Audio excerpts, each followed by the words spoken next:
ఓం నమో వెంకటేశాయ. అందరికీ నమస్కారము. కృష్ణం వందే జగద్గురుం. భగవద్గీత 2వ అధ్యాయము సాంఖ్యయోగంలో 58వ శ్లోకాన్ని ఇప్పుడు మనం నేర్చుకుందాం. యదా సంహరతే చాయం కూర్మోంగానీవ సర్వశః ఇంద్రియాణీంద్రియార్థేభ్యః తస్య ప్రజ్ఞా ప్రతిష్ఠిత. శ్రీకృష్ణ పరమాత్మ అర్జునుడితో చెబుతూ ఉన్నాడు, ఓ పార్థ, తాబేలు తన అంగములను అంటే అన్ని అవయవాలను లోపలకు ముడుచుకున్నట్లుగా ఇంద్రియములను విషయాదుల నుండి అన్ని విధముల ఉపసంహరించుకొనిన పురుషుని యొక్క బుద్ధి స్థిరముగా ఉన్నట్లు భావించవలెను అని మనకి ఇక్కడ శ్రీకృష్ణ పరమాత్మ చెబుతున్నాడు. కూర్మము అంటే తాబేలు, ఇంగ్లీష్లో టాటాయిస్ అని పిలుస్తారు. తాబేలును మీరు గమనించినట్లయితే అది వెళుతూ ఉంటుంది.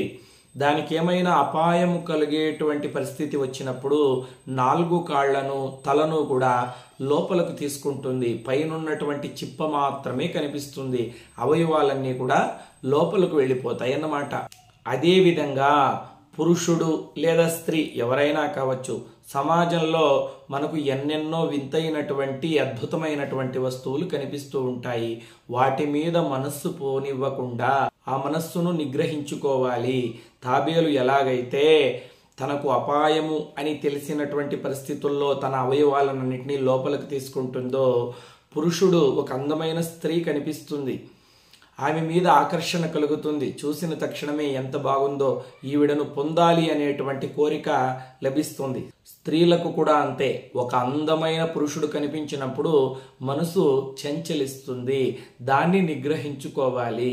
ఒక అందమైన అమ్మాయి కనిపించగానే ఆవిడ మీద మోహం కలిగే సమయానికి చూపు పక్కకు మరల్చుకోవాలి. ఒక్కసారి తన స్థితిని గుర్తు తెచ్చుకోవాలి. నాకు ఇంట్లో భార్య ఉంది కదా, పిల్లలు ఉన్నారు కదా, ఈ పరాస్త్రీ వ్యామోహం అనేది మంచిది కాదు. పరాయి స్త్రీ వ్యామోహం వలనే రావణాసురుడు సర్వనాశనం అయిపోయాడు.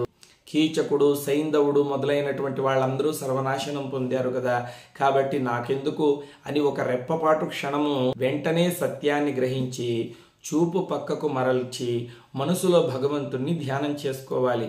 జై శ్రీరామ్, జై శ్రీరామ్, జై శ్రీరామ్ అని ఒక 9 సార్లు రామనామాన్ని మనసులో జపించారనుకోండి, శ్రీరాముడి అనుగ్రహం చేత మళ్ళీ మీకు అటువంటి కోరిక కలగదు. ఒక అందమైన అమ్మాయే కాదండి, ఒక ఇల్లు కావచ్చు, ఒక అద్భుతమైనటువంటి కారు కావచ్చు, ఏది కనిపిస్తే దాని మీద మనస్సుని పోనివ్వకూడదు. మనస్సును నియంత్రించుకోవాలి. స్త్రీలైనా అంతే. ఒక అందమైనటువంటి పురుషుడు కనిపిస్తే సోదరభావంతో చూడాలి. ఒకవేళ మనసులో ఏదైనా పిచ్చి కోరిక కలిగిందనుకోండి, సీతారాముల్ని స్మరించండి. ఇప్పుడు ప్రస్తుత సమాజంలో స్త్రీలకు కావచ్చు, పురుషులకు కావచ్చు, ఈ కామవాంఛల ద్వారానే కుటుంబాలు సర్వనాశనం అవుతున్నాయి. ఎంతో మంది ఆత్మహత్యలు చేసుకొని చనిపోతున్నారు. పిల్లలు రోడ్డు మీద పడుతున్నారు.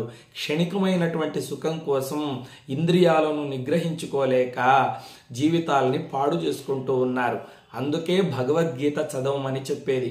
ప్రతినిత్యము ప్రాతకాలంలో సూర్యోదయానికంటే ముందు నిద్ర లేచి కాసేపు యోగాసనాలు వేసి సూర్య నమస్కారం చేసి స్నానం చేసుకొని భగవంతుణ్ణి ఆరాధించి చక్కగా దీపం వెలిగించి తర్వాత సాత్విక ఆహారాన్ని తీసుకొని సత్కర్మ చేస్తూ ఉంటే, అంటే మన పనులు మనం చేసుకుంటూ ధర్మబద్ధంగా జీవిస్తూ ఉంటే భగవంతుడు ఎల్లప్పుడూ మనకు తోడు నీడుగా ఉంటాడు.